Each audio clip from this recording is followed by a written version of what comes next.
Aktuality na hlas. Stručne a jasne.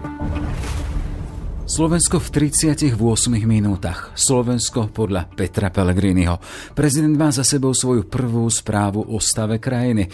Nechcel sa obzerať do minulosti, ako hovoril, aby nemusel komentovať politikov. Napriek tomu to robil. Slovenská spoločnosť dnes naliehavo potrebuje zmierenie a upokojenie nedobrých vášní. Ale je zrejmé, že toľko potrebný pokoj nám neprinesú politici. Nechcel kádrovať ministrov, napriek tomu sme počuli aj toto. Sú medzi nimi aj takí, ktorí sú oveľa väčším zdrojom kontroverzie ako odborného uznania. A hoci nechce mať z prezidentského paláca ani ďalšiu koaličnú centrálu či hniezdo opozičného odporu, vládna väčšina si vypočula aj pochvalu. Veľmi pozitívne vnímam podstatne vyšší stavebný ruch na slovenských cestách. Vidím reálnu výstavbu nových nemocníc a rekonštrukcie ďalších. Sledujem aj rozsiahle zmeny na všetkých úrovniach slovenského školstva. Sme svedkami prípravy výstavby nových jadrových blokov, ktoré by mali slúžiť Slovensku ako zdroj čistej energie. Musím preto objektívne povedať, že popri naplňaní vlastných politických cieľov sa vláda reálne pustila aj do riešenia viacerých nahromadených problémov, ktoré na ňu po voľbách čakali. Pripomenuli jej však, že nesmie pri svojej diplomácii na všetky 4 svetové strany na jednu zabúdať. Že jednou zo 4 svetových strán je stále aj Západ. V správe sme ani raz nepočuli výraz korupcia či mimovládky, pripomína Katarína Batková z Via Juris. Prezident sa vo svojom prejave vôbec nevenoval stavu právneho štátu na Slovensku s výnimkou pomenovania jeho zlyhávania počas predchádzajúcej vlády. Slovo korupcia v ňom nezaznelo ani raz. A rovnako škandalózne rozkrádanie európskych peňazí, dodáva Zuzana Petková z nadácie Zastavme korupciu. Pritom práve tento týždeň je na Slovensku kontrolná misia Európskeho parlamentu, ktorej šéf, pán Zdechovský, nás po sérii stretnutí prirovnal k banánovej republike. Správu o akom Slovensku sme počuli. Počúvate podcast Aktuality na hlas. Moje meno je Jaroslav Barborák. Na úvod ešte krátky pohľad na to, čo by ste dnes na aktualitách nemali obísť. V redakčnom komentári si môžete prečítať názor šéfredaktora Petra Bárdyho. U Petra Pellegriniho máme istotu, píše po dnešnej správe o stave republiky. Peter Pellegrini je podľa neho čitateľný, s dodatkom bohužiaľ. Juraj Kliment zostáva sudcom Najvyššieho súdu. Jeho vyjadrenie k väzbe právnika Mareka Paru však bolo podľa Najvyššieho správneho súdu problematické. O rozhodnutí píše Peter Sabo. A môžete si vypočuť aj podcastový rozhovor s historičkou holokaustu Hánou Kubátovou. Je tu 3. ročník odovzdávania cien Orange Podcast roka. Oceňovanie top slovenských podcastov na základe hlasovania poroty a najmä vás, poslucháčov. Hlasujte už teraz na podcastroka.sk a ste v žrebovaní o nový mobil. Exkluzívnym partnerom je Orange. Partnermi kategórií sú Asset, Televízia Joj, Alef, Fanrádio, Nehnuteľnosti.sk, Autobazar EU, Started Up, Cinemax, Aktuality.sk, Magnézia a Okto Digital. Prezident Peter Pellegrini predniesol svoju prvú správu o stave republiky.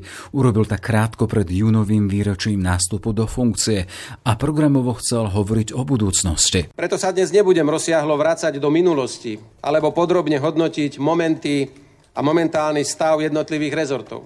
Nebudem robiť ani komentátora uplynulých udalostí. A hoci sa prezident nechcel vracať do minulosti, aby sa vyhol kritike politikov, nevyhol sa tomu. Za frustráciu a zúfalstvo, ktoré nachádza v regiónoch, môžu podľa neho politici. Od nich sa spoločnosť podľa prezidenta nedočká ani pre potrebného zmierenia. Slovenská spoločnosť dnes naliehavo potrebuje zmierenie a upokojenie nedobrých vášní. Ale je zrejmé, že toľko potrebný pokoj nám neprinesú politici. Kriticky si všimol aj ministrov, ktorí sú viac zdrojom kontroverzie ako uznania. Niektorí ministri predstavujú výrazné a rešpektované osobnosti vo svojich rezortoch, ale sú medzi nimi aj takí, ktorí sú oveľa väčším zdrojom kontroverzie ako odborného uznania. Vládu Roberta Fica pochválil i vyzval. Pochválil za stavebný ruch. Veľmi pozitívne vnímam podstatne vyšší stavebný ruch na slovenských cestách. Vidím reálnu výstavbu nových nemocníc a rekonštrukcie ďalších. A vyzval, aby nezabúdala na západných spojencov, či aby sa pre pandemickú amnestiu dokázala pozrieť do očí pozostalým obetí pandémie. Pozorne si prosím prečítajte odôvodnenie môjho veta, ktorým som vám vrátil na opätovné prerokovanie zákon o covidových amnestiách. Prijímali ste ho v čase, kedy sa zhodou okolností objavila nová vírusová hrozba v podobe slintačky a krývačky. Tá síce nepostihovala zdravie ľudí, ale mohla mať devastačné dôsledky na našu živočíšnu výrobu a poľnohospodárstvo. Aby štát týmto dôsledkom zabránil, opäť musel siahnuť po mnohých nariadeniach a zákazoch, ktoré sa týkali tak bežných ľudí, ako aj hospodárskeho sektora. A žiadal opäť občanov, aj podnikateľov, aby tieto opatrenia dodržiavali, pričom bol pripravený trestať porušovanie svojich prísnych pravidiel. Preto je z môjho pohľadu mimoriadne nebezpečné, ak práve v takejto situácii vyšle štát signál, že iné opatrenia dodržiavať netreba a že všetkých previnilcov je pripravený kedykoľvek odškodniť. A to bez ohľadu na mieru a možné dôsledky ich konania. Opozícii zase neváhal pripomenúť, že medzi jej prívržencami je veľká časť tých, ktorí spochybňujú atentát na premiéra. Len chvíľu predtým z jeho zaznelo, že prezidentský palác nie je ani ďalším koaličným partnerom, no ani hniezdom opozičného odporu. Slovensku by podľa prezidenta prospela vízia rozvoja, ktorá by siahla ponad volebné obdobia. Chcem pomenovať jeden zo zásadných problémov Slovenska, ktorý nám bráni dobiehať tých najúspešnejších a berie nášmu snaženiu dlhodobý zmysel. Každá jedna vláda si stanoví svoje ciele od volieb do volieb a potom ich s väčším či menším úspechom naplňa. Zásadne nám však chýba dlhodobá vízia a perspektíva krajiny, ktorá by sa nemenila po každých voľbách, ale ktorú by rešpektovali všetky vlády, bez ohľadu na svoju politickú ideológiu alebo príslušnosť. Ak budeme, dámy a páni, pokračovať v tomto trende vládnutia na jedno volebné obdobie, nikam sa nedostaneme. Prezidentová správa zaznamenala rad koalično-opozičných reakcií. Tu je premiérova. Bol to dobrý pokus o vyvážený prejav, ktorý však mal v závere nevyváženú časť. A chcem preto postaviť jednoduchú otázku. Preto všetkým sa chcem spýtať, v čom niekto vníma náš odklon od našeho členstva v Európskej únii a v NATO? V ničom. Takéto niečo jednoducho neexistuje. To je zbožné želanie protivládnych médií a opozície. Robert Fico reagoval na Pellegriniho pripomienku, aby jeho vláda pri diplomácii na 4 svetové strany nezabúdala na jedno. Dnes musím z tohto miesta verejne pripomenúť, že jednou zo 4 svetových strán je stále aj Západ. A ten sa nesmie z našej zahraničnej politiky vytratiť. Západ totiž nie je len jednou zo 4 svetových strán, ale pre slovenské záujmy aj stranou najdôležitejšou. 89% všetkých investícií prichádza na Slovensko z Európskej únie.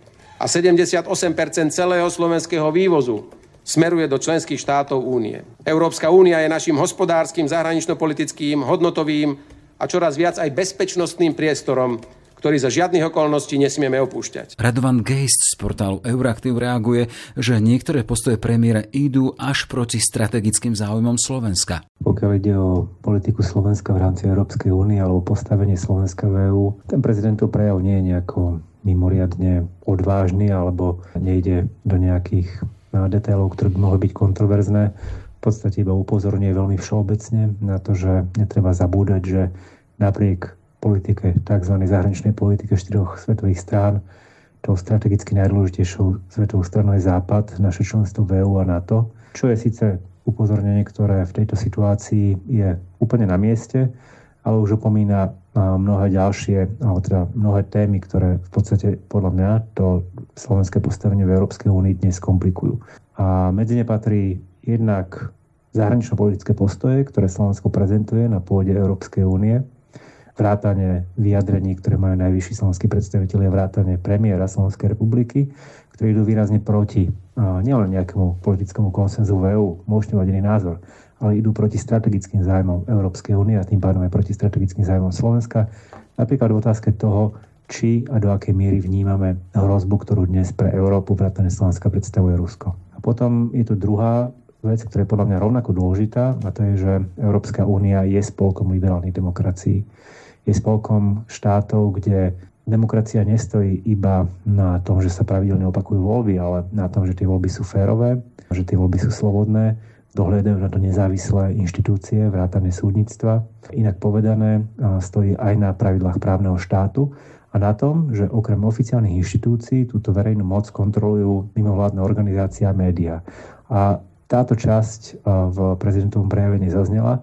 Vôbec nezaznela tam nejaká reflexia útokov voči médiám, novinárom, ktoré pravidelne zaznievajú. Nezaznela tam ani kritika opatrení, ktoré smerujú k potlačeniu nezávislosti médií a mimovládnych organizácií. Dokonca, ak sa tam médiá spomínali, tak skôr nejako kriticky na omnoho širšej, alebo teda omnoho širšie sa spomínali kriticky, než ako možno dokonca niekto, kto vytvára problémy. Niečo, akože môžeme byť kritický k médiám, Ale treba povedať, že nezávislé a kritické médiá, ktoré kontrolujú štátnu moc, sú zásadou alebo jednou z podmienok fungovania liberálnej demokracie.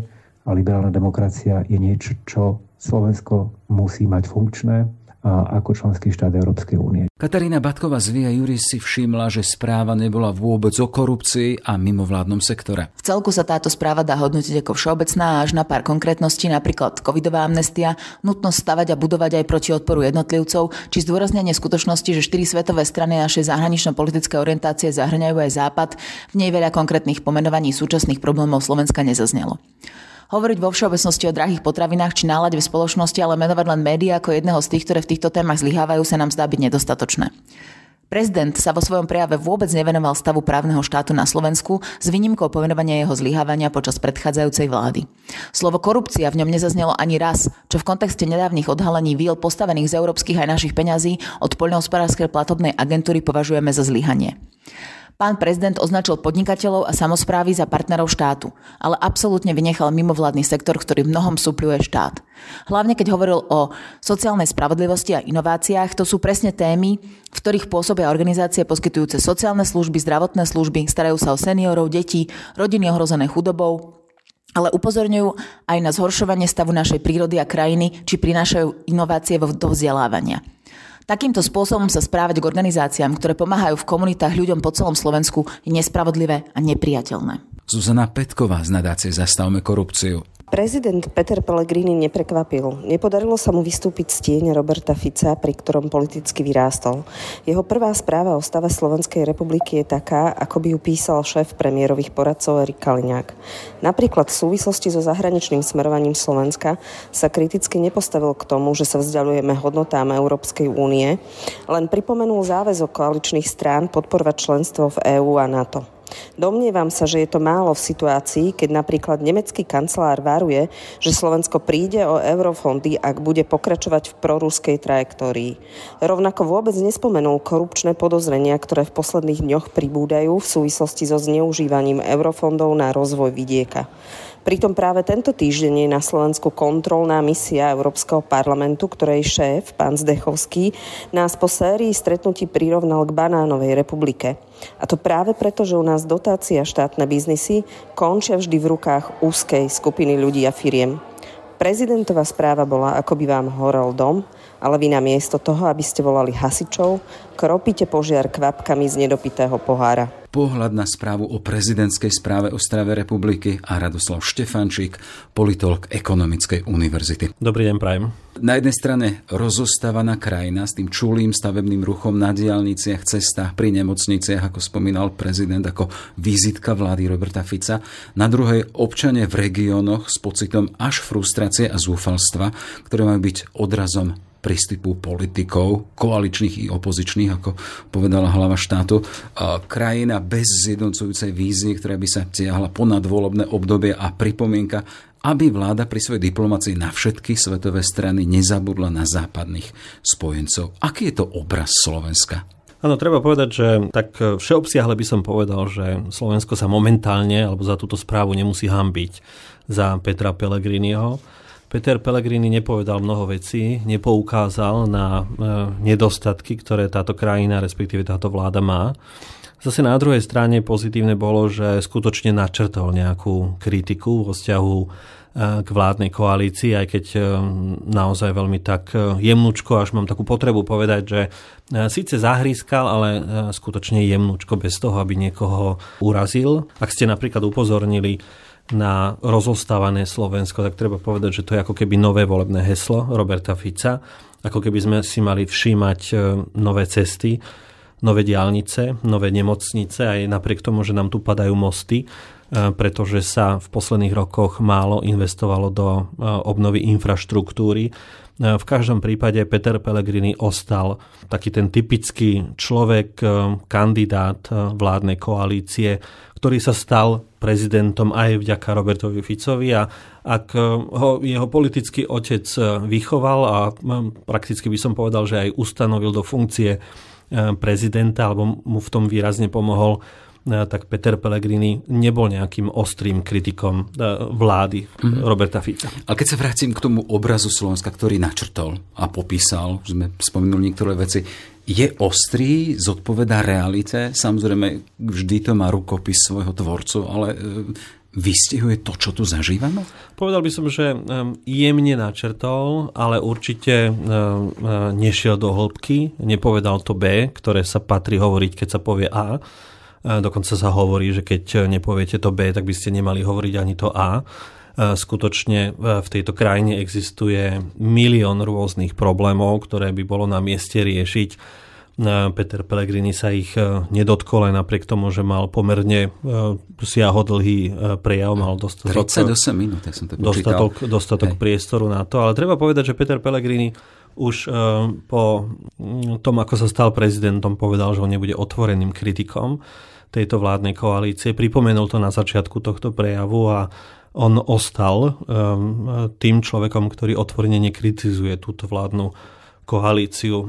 Čo sa týka Slovenska ako jeho celkového obrazu, tak treba povedať, a to by som počiarkol, keď hovoril, že Slovensku chýba vízia, pretože tu skutočne nemáme nejakú víziu, nemáme tu nejakú predstavu od tejto vládnej koalície, že kde by sa malo Slovensko nachádzať niekde o 10-15 rokov, stále tu riešime ponad jedno volebné obdobie. Presne tak, stále tu riešime nejaké žabomyšie vojny, stále tu riešime veci, ktoré sa dotýkajú možno, že 1-2 volebných období, ale nikdy nejdeme ďalej.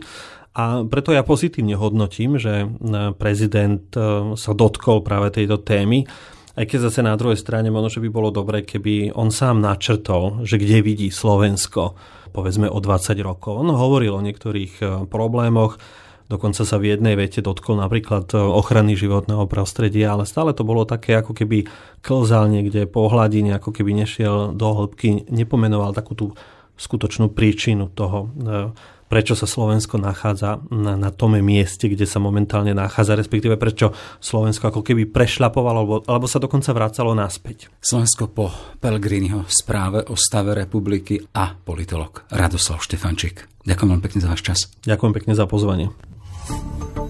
Aktuality na hlas. Stručne a jasne. Sme v závere. Rozhovor s Radoslavom Štefančíkom o prvej Pellegriniho správe o stave republiky v pozícii prezidenta si môžete vypočuť vo štvrtkovom podcaste Ráno na hlas.